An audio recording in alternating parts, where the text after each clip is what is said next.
Assalamualaikum warahmatullahi wabarakatuh. Pagi ini salah ya, pertemuan ke-11 saya akan membahas mengenai materi di pertemuan 11 setelah kita kemarin bahas mengenai profit planning. Sekarang kita bahas mengenai bagaimana pengendalian pada anggaran dan mengenai akuntansi pertanggungjawaban pada suatu perusahaan. Oke.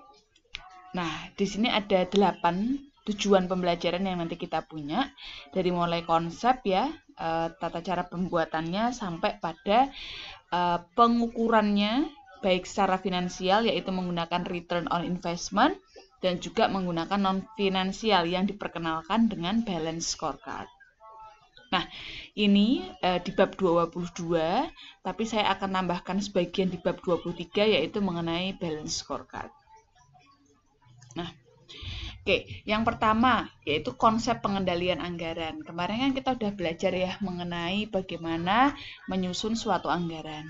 Jadi dari mulai sales budget sampai ke direct material budget sampai ke production dan seterusnya hingga akhirnya kita bisa menyusun budgeted income statement. Nah, sekarang kalau kita sudah menyusun budgeted income statement, artinya kita sudah bisa membuat master budget ya, anggaran induknya.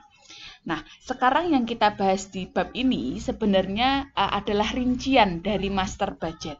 Karena pada perusahaan, aktivitas yang dianggarkan dan aktivitas yang terjadi pada setiap bisa bulan, bisa quarter, bisa 6 bulanan per semester, bahkan 1 tahun tuh bisa sangat berubah. Namanya juga anggaran dan aktual, gitu ya. Nah, oleh karena itu, pada prinsipnya, kalau kita membuat evaluasi atau kita melakukan pengendalian terhadap anggaran tersebut, maka kita harus menyesuaikan antara yang kita anggarkan dengan realisasinya. Ya, jadi agar si budget itu punya peran. Kenapa? Karena kalau kita selalu membuat anggaran dan kita tidak mengapa-apakan anggaran tersebut, kayak misalnya teman-teman ya, di akhir tahun gitu ya, atau di akhir awal bulan, awal tahun gitu, selalu membuat perencanaan. Nah, kalau membuat perencanaan ini, dia tidak akan berarti apa-apa ketika kalau anggaran tersebut nggak kita pakai buat mengontrol perilaku kita dan mengevaluasi apa yang sudah terjadi. Jadi ya anggaran hanya tinggal anggaran kalau nggak digunakan untuk pengendalian, gitu lah. Nah, maka dari itu di konsep ini bagaimana anggaran tersebut setelah disusun digunakan untuk pengendalian sampai pada pengukuran kinerja, evaluasi. Nah, yang pertama, konsep pengendalian anggaran. Salah satu fungsi manajemen itu untuk mengontrol operasional perusahaan ya, jadi mengontrol. Dan pengendalian ini terdiri dari langkah-langkah yang diambil manajemen untuk melihat bahwa tujuan yang direncanakan terpenuhi. Sampai mana kita tujuannya? Ya, goalnya sampai mana. Nah, bagaimana caranya agar anggaran ini dapat berkontribusi dalam mengontrol operasi? Maka penggunaan anggaran ini harus digunakan dengan membandingkan antara aktual yang benar-benar real nanti terjadi dibandingkan dengan apa yang kita susun dalam anggaran atau tujuan yang direncanakan. Nah, karena itu ada beberapa langkah-langkah yang kita dapat lakukan dalam melakukan pengendalian anggaran. Yang pertama, mengidentifikasi nama laporan anggaran. Ya, jadi kayak kemarin laporannya apa nih? Sales budget, production budget, direct materials budget dan seterusnya. Yang kedua, menyatakan frekuensinya, apakah mingguan, bulanan, quarter, semester atau tahunan. Tujuan laporannya apa? Yang keempat, menunjukkan siapa penerima utama atau pengguna utama dari laporan tersebut. Oke. Sekarang bagaimana prosesnya? Yaitu yang pertama develop budget ya, dari awal ini yang kemarin bab kemarin tuh develop. Sekarang kita menganalisis differences ya antara aktual dan budget. Jadi aktualnya gimana, budgetnya gimana. Ini bawa mikroskop tuh artinya oh dianalisis nih bedanya berapa, lalu ngapain gitu ya. Terus kalau beda, nah kita mau ngapain nih, mau take corrective action atau tidak mengambil corrective action. Nah, nanti makanya kita lihat sejauh mana kita perlu melakukan corrective action, sejauh mana kita bisa tidak melakukan hal tersebut. Nah, kemudian dari corrective action plan ini tadi, corrective action ini tadi kita harus memodify future plans-nya. Kita harus memodifikasi rencana kita di masa yang akan datang. Oh, ternyata sudah tercapai, oh ternyata belum tercapai, oh ternyata ada perbedaan selisih cost-nya gitu. Oh ternyata kita lebih boros, oh ternyata kita sangat hemat, nanti produknya malah nggak bagus dan sebagainya. Jadi ada banyak hal yang prosesnya kayak gini. Jadi kita nggak hanya berhenti pada develop budget. Oke. Nah, berikut adalah sistem pengendalian ya. Laporan ya, sistem pelaporan untuk pengendalian anggaran. Nah, ini ya, kemarin ada beberapa hal yang disebutkan. Nah, ini sebenarnya kayak sarannya ya, kenapa kok kita harus membuat secara report yang terjadi itu secara weekly, bahkan scrap itu kalau ada bahan yang sisa, itu dibuat daily, harian, ada yang bisa dibuat monthly dan quarterly. Nah, ini tujuannya apa? Untuk menentukan apakah goals bisa dicapai. Bahkan pada beberapa perusahaan yang memang dagang, penjualan, dia sangat goals-nya harian. Ya, ini tergantung kemampuan perusahaan dalam menyajikan report tersebut. Nah, ini siapakah primary recipientnya? Penggunanya siapa? Top management, sales manager, wakil direktur produksi, dan departemen manager produksi.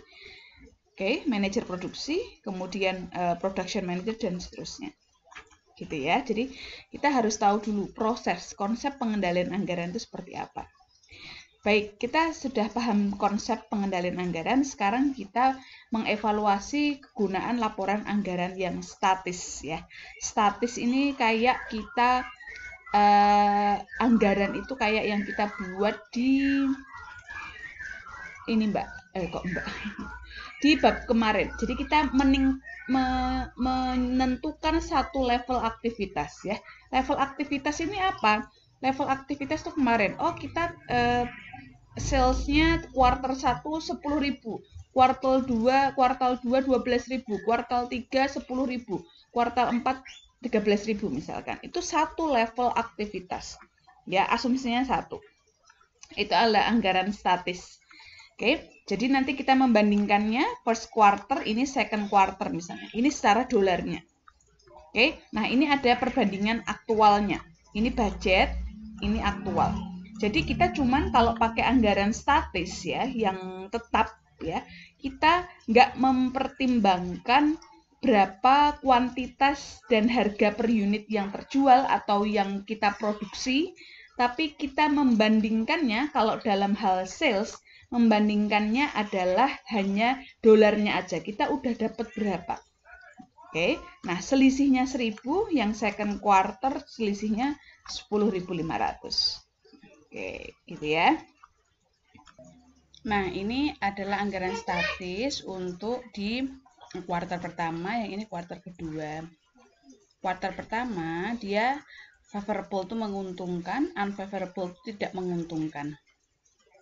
Tidak menguntungkan 1.000, nah ini tidak menguntungkan 10.500. Nah, dari selisih 1.000 ini ada ternyata 0,056, jadi 0,56%, kurang dari 1%, maka dia mengatakan dia nggak perlu mengambil corrective action.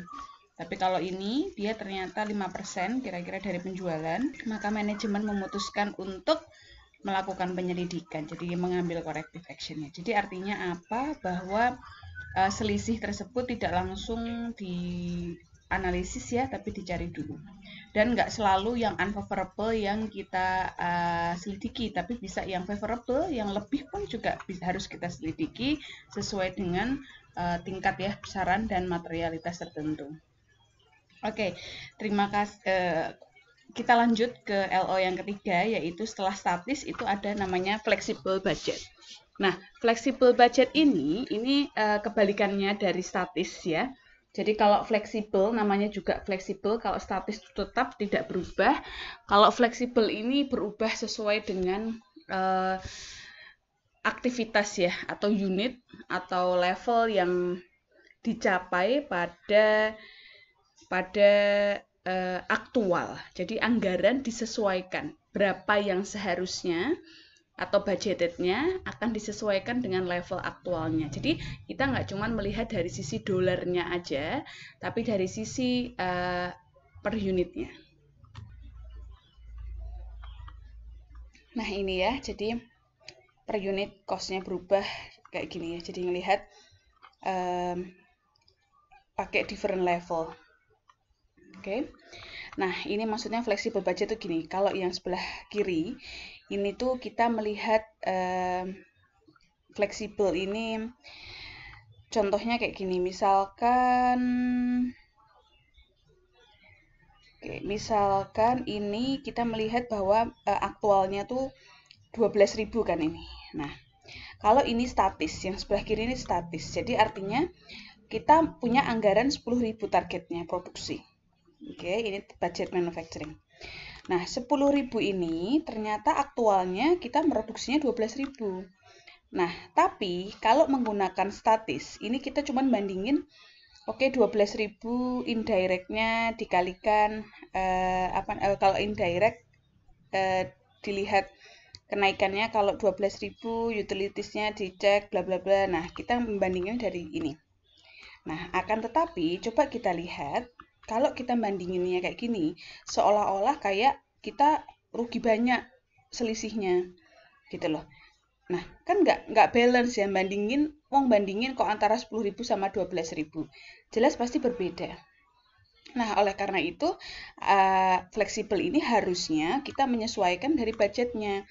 Kalau aktualnya 12.000, ya kita bandingkan dong berapa yang seharusnya didapatkan pada tingkat level 12.000. Oke, paham ya sampai sini? Nah, caranya gimana ya? Kita kalikan pengalinya dengan unitnya 12.000. Atau apalah kilogram kah, pound, dan lain sebagainya. Nah, baru kita satu-satu. 5.000, favorable, dan sebagainya gitu ya. Loh, ternyata malah nggak unfavorable, tapi ternyata favorable. Paham ya? Jadi artinya kita harus melihat itu secara dinamis ya. Perubahannya kayak gimana. Kan karena nggak adil nanti kalau kita mengukur kinerja seseorang, suatu departemen gitu ya, pakai metode yang statis. Nah, tapi statis juga bukan yang nggak bermanfaat. Bermanfaat buat jangka panjang. Maksudnya untuk dilihat secara keseluruhan gitu loh. Oke. Lanjut, cara menyusun flexible budget. Caranya gimana? Misalkan diketahui variabel dan fixnya. Langkah pertama kita identifikasi indeks aktivitas dan rentang aktivitas yang relevan. Misalkan kita menggunakan dasarnya apa dulu. Misalkan ini pakai jam kerja langsung. Kisaran jam kerja langsungnya berapa jam. Jadi kita pakai dasar penggunaan aktivitasnya itu apa. Oke, identifikasi biaya variabel dan tentukan biaya variabel yang dianggarkan per unit. Jadi kita menyusun biaya variabel per unitnya, ya, tentukan biaya variabel per unitnya. Oke, membagi total biaya dengan jam kerja. Jadi biaya variabel ini didapatkan per unitnya dari total biaya dibagi dengan dasar pembebanannya apa. Oke, ini contohnya. Ya, dia pakainya 120.000, ini biaya per unitnya. Oke, yang variabel ya. Identifikasi yang tetap yaitu identifikasi biaya tetap, tentukan jumlah yang dianggarkan untuk setiap biaya. Oke, ini ada biaya tetapnya. Oke, tentukan untuk bulanannya. Oke, siapkan anggaran dalam kisaran. Manajemen menyiapkan kelipatan 1.000 jam kerja langsung. Misalkan ini kayak gini, ini 12.000 dibagi menjadi beberapa ya activity levelnya. Jadi di fleksibel ini dia buat beberapa beberapa pilihan. Namanya juga fleksibel ya. Jadi artinya kalau statis kan cuma satu angka aktivitas, kalau fleksibel ini beberapa angka. Oke. Maksudnya ada memungkinkan 8.000 gimana, kalau 9.000 gimana, 10.000 gimana, sama kayak kalian kalau bikin anggaran. Coba kita asumsikan kalau jumlah peserta seminar sekian gitu, kalau ini bagaimana? Dapatnya sekian, fixnya nggak berubah ya, yang berubah hanya variabelnya. Oke, maka berikut adalah total cost-nya. Nah, ini kalau digambarkan pada beberapa tingkatan tertentu. Baik, sekarang kita ke konsep, sudah ya selesai mengenai anggaran statis dan anggaran fleksibel. Sekarang kita masuk ke masalah penilaian kinerja pembagian dalam suatu organisasi. Saya yakin kalau orang manajemen mengenai masalah struktur tata kelola sudah banyak mata kuliah yang dipelajari ya. Jadi kita melihat dari sudut pandang penilaian kinerja dan akuntansinya. Jadi pelaporannya bagaimana dan penilaiannya bagaimana. Jadi gini, kalau di organisasi kan terdiri dari beberapa bagian dalam organisasi kan.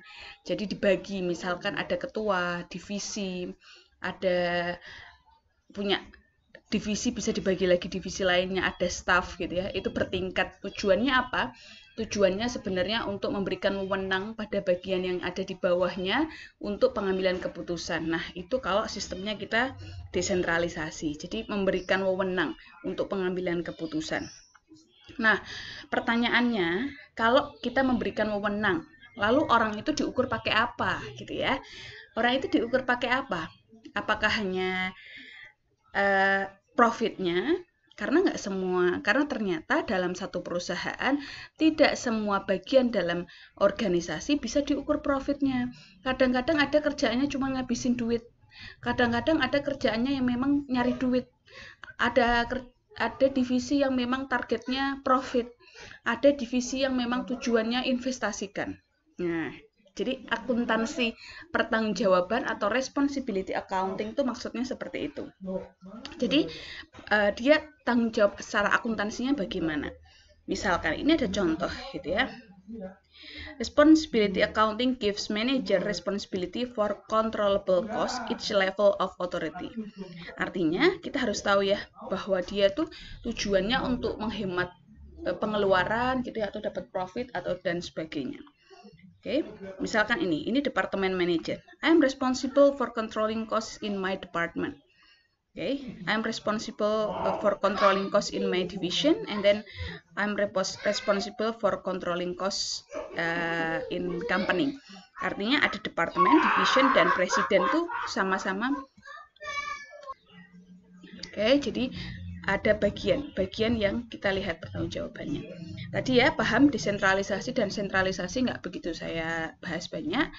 Pada artinya adalah di akuntansi pertanggungjawaban setiap bagian itu harus punya laporan ya, baik divisi atau segmen namanya gitu ya. Karena perusahaan tuh macam-macam. Kadang kita mengatakan divisi departemen misalkan departemen produksi, marketing, ada yang SDM gitu ya. Ada juga yang mengatakan pembagiannya berdasarkan produk A punya departemen produksi sendiri, punya marketing sendiri ya, tergantung struktur organisasinya ya. Dia harus menyiapkan laporan baik triwulan, bulanan, tahunan, dan seterusnya. Tujuannya apa? Mengevaluasi kinerja ya. Sebenarnya nggak hanya manajer ya, seluruh kesatuan, tapi ke seluruh satuan itu dari dilihat dari manajernya. Oke. Nah, lanjut. Nah, ada beberapa prinsip ya yang kita bisa gunakan dalam melakukan evaluasi kinerja. Nah, sebenarnya ini langsung ngambil konsep manajemen by exception. Ada beberapa konsep ya kalau kita belajar di manajemen itu. Ada yang memang perusahaan atau manajer melakukan cara mengontrol bawahannya tuh setiap saat tuh dilihat progresnya gitu. Saya lupa itu jenis teorinya namanya apa gitu ya. Tapi yang kita pakai di sini adalah manajemen by exception. Artinya apa? Bahwa manajemen dengan pengecualian ya kalau di bahasa Indonesia kan berarti bahwa tinjauan manajemen puncak atas laporan anggaran ini dia hanya melihat ketika ada yang berubah dari yang ditargetkan. Lihat selisihnya aja. Jadi dia nggak setiap saat piye gitu. Dia lihatnya dari sisi ini melenceng nggak, ini masih dalam jalur nggak gitu loh. Jadi melihat exception-nya. Gitu ya. Jadi melihat dari adanya perbedaan antara aktual ya yang terjadi dengan tujuannya kita tuh ada yang melenceng nggak. Jadi exception-nya yang dilihat. Kan ada ya kadang-kadang tipe manajer yang kayak gitu. Oke. Nah, artinya apa? Manajemen dengan pengecualian tidak berarti bahwa manajemen puncak akan menyelidiki setiap perbedaan. Nah, kalau semua perbedaan sedikit-sedikit diselidiki ya habis waktunya gitu ya. Maka dari itu kita melihat sejauh mana kita harus melakukan penyelidikan. Nah, maka dari itu ada konsep juga yang namanya materialitas. Materialitas tuh kalau di akuntansi itu kayak besarannya signifikan nggak, besar nggak. Nah, kita ngomongin besar atau enggak kan tidak hanya nominal, tapi melihat dari prosentasenya. Oke, prosentasenya. Prosentase dari tertentu yang ditargetkan, apakah total cost-nya, apakah dari sales-nya, 5%, 10%, ada cut-off-nya. Jadi perusahaan harus menentukan. Oke, jadi kayak kalau masih dalam range sekian masih bisalah ditolerir gitu ya. Oke, pengendalian untuk setiap item. Ya, jadi ini lebih ketat untuk item yang dapat dikontrol daripada item yang nggak dapat dikontrol. Artinya apa? Kita nggak bisa semua hal kita kendalikan gitu ya. Makanya ada kalau di cost ya, namanya biaya variabel dan tetap. Jadi yang bisa dikontrol yang memang kita bisa melakukan intervensi atas cost yang terjadi gitu ya. Yang nggak bisa kita intervensi, ya nggak perlu terlalu panjang di kontrolnya gitu. Karena kontrolnya biasanya berubahnya dalam jangka panjang. Oke, nah ini contohnya reportnya. Jadi responsibility reporting system nanti detailnya kamu bisa lihat di buku ya. Report A, oke, report B. Jadi reportnya dari report D dulu. Oke, dari apa namanya? Kalau ini dari plannya perusahaan manufaktur, pabrikasinya, assembly, perakitannya dan enamelingnya. Oke, dia melihat controllable cost yang dapat dikendalikan pada departemennya, nah dan seterusnya. Oke, dia summary-nya dari semuanya. Ini contoh reportnya, report dari bawah dulu, dari D, dia masuk ke fabricating, enameling, assembly. Nah ini nanti per wilayahnya, nah ini nanti per semua departemen, gitu ya. Nah, oke, selanjutnya fitur pertanggungjawaban untuk pusat biaya responsibility center. Nah, jadi ada tipe responsibility center. Kalau di buku ini tipenya ada 3, yaitu cost center, profit center, dan investment center. Tapi yang namanya scholars ya, kita punya berbagai jenis pembagian. Kalau beberapa tempat buku lain ya atau akademisi yang lain menyatakan ada satu lagi yaitu profit center. Jadi ada 4. Saya tulis di sini 4 ya. Revenue kok profit. Ini profit udah ada. Nah, bagaimana gambarannya? Nah, ini gampang ya. Ada cost ini. Cost center ini ada ember terus dia keluar terus, nggak ada yang masuk. Karena apa? Dia adalah bagian dari organisasi atau pusat pertanggungjawaban yang memang bertanggung jawab pada cost yang dia keluarkan. Oke, penjelasannya. Pusat biaya menimbulkan biaya tetapi tidak secara langsung menghasilkan pendapatan. Dia hanya menimbulkan biaya. Ya, bertanggung jawabnya sama cost yang dia keluarkan. Dia nggak punya pendapatan. Nah, makanya bocor terus gitu ya. Nah, contohnya apa? Departemen jasa, departemen support, departemen produksi, dia cost yang keluar. Karena nggak berhubungan langsung. Oke. Nah, kalau yang satunya tadi saya jelaskan revenue center yang poin 4 di sini, dia itu kayak ember tapi yang masuk terus. Contohnya apa? Misalnya departemen marketing, dia di targetnya adalah sales yang dia dapatkan.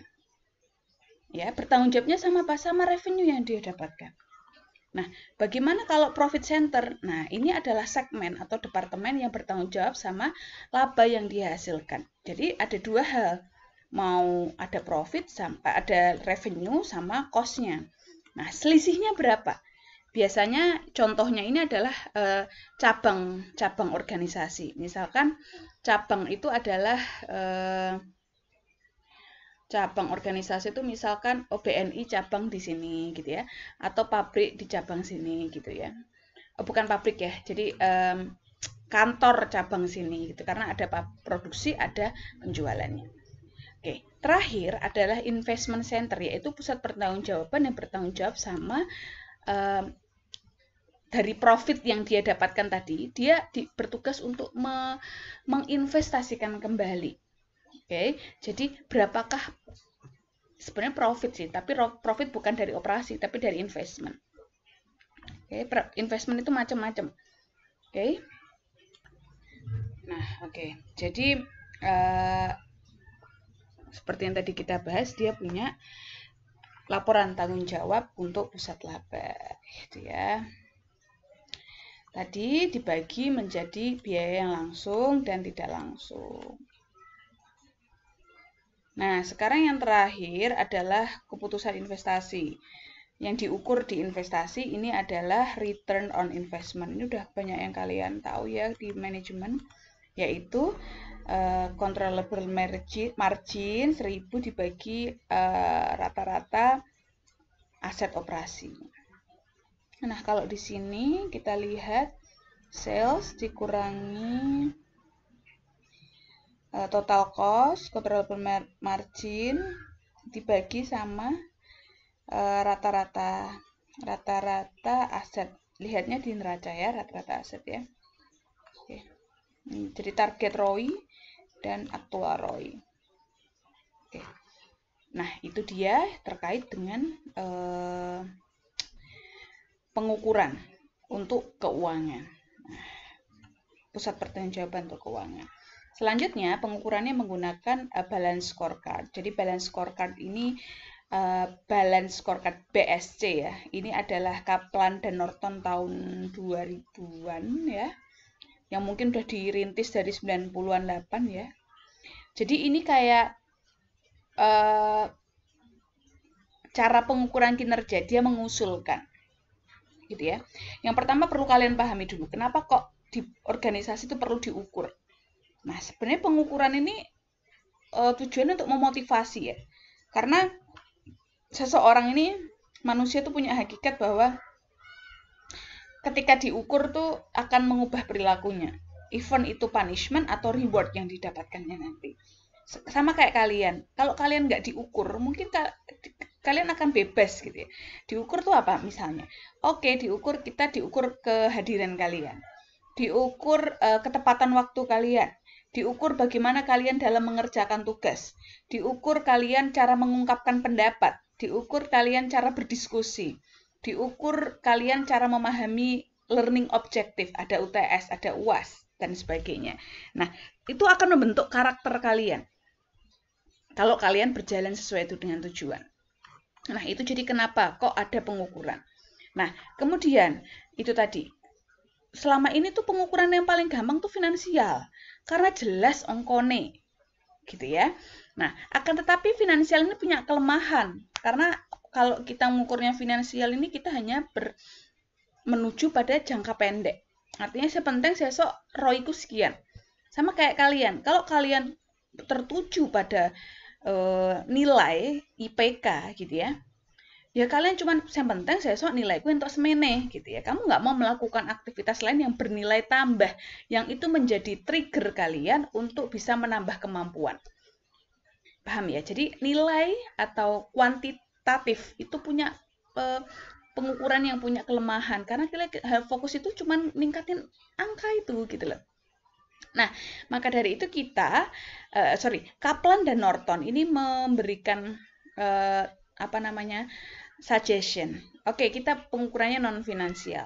Kalau non finansial tuh begini, ya, karena perusahaan itu nggak cuma sekedar profit. Nek profit jangkanya pendek. Nah, tujuannya perusahaan apa? Dia retention customer, mempertahankan customer. Nah, itu lebih daripada sekedar uang yang dia dapatkan. Gitu. Bagaimana kita punya image di mata customer? Karena kalau customer retention ke kita, bertahan ke kita, dia akan apa? Membeli ulang produk kita, jasa kita. Maka pasti finansial kita tetap akan bertambah. Gitu ya. Oke. Nah, ini contohnya beberapa industri. Nah, industri otomotif. Kita lihat pengukurannya. Kita lihat statistik data brand loyalty seseorang. Misalkan Usama ini senangnya motor apa sih gitu? Suzuki kah, Honda, Toyota nggak ada motornya ya. Jadi apa yang jadi Yamaha gitu? Apa yang jadi keinginannya, brand loyalty-nya tuh apa? Ya, karena nggak cuma sekedar dia dapat profit, ya profit bagi perusahaan, tapi buat keberlanjutan gimana? Impact of strikes, average age of key assets, penggunaan kapasitas di dalam pabriknya. Oke. Industri sistem komputerisasi. Nah, jadi bagaimana profil customer di produk yang kita end products ya, yang langsung ke customer. Berapa jumlah new product, berapa persentase saham yang dimiliki oleh karyawan dan sebagainya. Nah, jadi banyak banget pengukuran-pengukuran lain yang ada di perusahaan. Nggak cuma sekedar ngukur profit. Oke, karena untuk keberlanjutan kita butuh pengukuran yang sebelah sini. Nah, maka dari itu perspektif dalam BSC ini ada 4. Yang pertama keuangan, yang kedua pelanggan, yang ketiga proses internal, yang keempat pembelajaran dan pertumbuhan. Nah, nanti dibaca ya. Kalau saya bacanya perspektif ini dari bawah. Ingat-ingat aja. Yang pertama, learning and objective. Kita belajar dan bertumbuh dulu. Artinya apa? Kalau kita mau menuju, ini katakanlah paling atas ya. Ngukur ini dari bawah dulu. Seberapa jauh sih kita mau belajar untuk pengembangan usaha? Seberapa jauh kita mau growth, learning gitu. Learning and growth-nya. Jadi nggak cuma learning, tapi bagaimana kita learning itu untuk growth. Gitu loh. Seberapa jauh tujuan di internal kita. Oke, misalkan seberapa persen karyawan yang meninggalkan pabrik dalam 1 tahun, berapa yang di-train, ada training, seberapa jauh ada kecurangan dari sisi etika, jumlah training, jam, dan menyampaikan ada report accident tuh kecelakaan yang dilaporkan. Nah, kemudian ada internal proses. Nah, internal proses ini ketika learning dan objektif ini sudah baik, dia akan mendorong adanya internal proses. Nah, artinya apa? Semakin di training maka akan semakin berkurang percentage of defect free product. Kurang defect produk yang rusak ya. Kurangnya stock out karena jadwal produksi yang baik, sistem yang baik ya. Penggunaan pemanfaatan labor dengan baik dan sebagainya. Oke, terus kemudian kalau ininya baik dari internal, dia akan mendorong adanya perspektif customer. Nah, artinya apa? Di perspektif customer ini nanti perusahaan dinilai dari sini. Bagaimana retention dari customer, brand recognition, dan sebagainya. Kalau customernya ini baik, maka dia akan mendorong adanya finansial. Nah, nanti baru di perusahaan secara umum diukur ini. Jadi artinya apa? Kita nggak bisa ngukur departemen ini hanya dari finansial aja, mak bedunduk ra peduli liyane. Nah, ora tau di training nggak pernah kelola dengan baik kok mintanya ini baik. Gampangannya kayak gitu. Ya. Oke, saya kira itu aja yang dari saya penjelasannya, semoga bisa dimengerti. Boleh nanti dibuka bukunya ya untuk pemahaman lebih lanjut, karena PPT ya cuman sekedar tambahannya aja. Ya, ini saya ada tugas yang saya ambil dari buku yang saya upload di pertemuan 10 atau berapa itu ya, yang di Google Drive di chapter 22. Nah, ini ada variabel dan fixed cost, ya kan? Nah, ini ada aktualnya, ini budgetnya. Oke, nah Anda diminta menyiapkan flexible budget kayak tadi ya, dan responsibility report. Coba dilihat di buku, responsibility report itu kayak gimana. Yang kedua, Anda diminta ngitung responsibility report sama ROI-nya. Oke, itu tugasnya. Silahkan dikerjakan di Excel, boleh. Lebih baik ya, sama seperti biasanya. Terima kasih, selamat belajar. Wassalamualaikum warahmatullahi wabarakatuh. Sehat ya.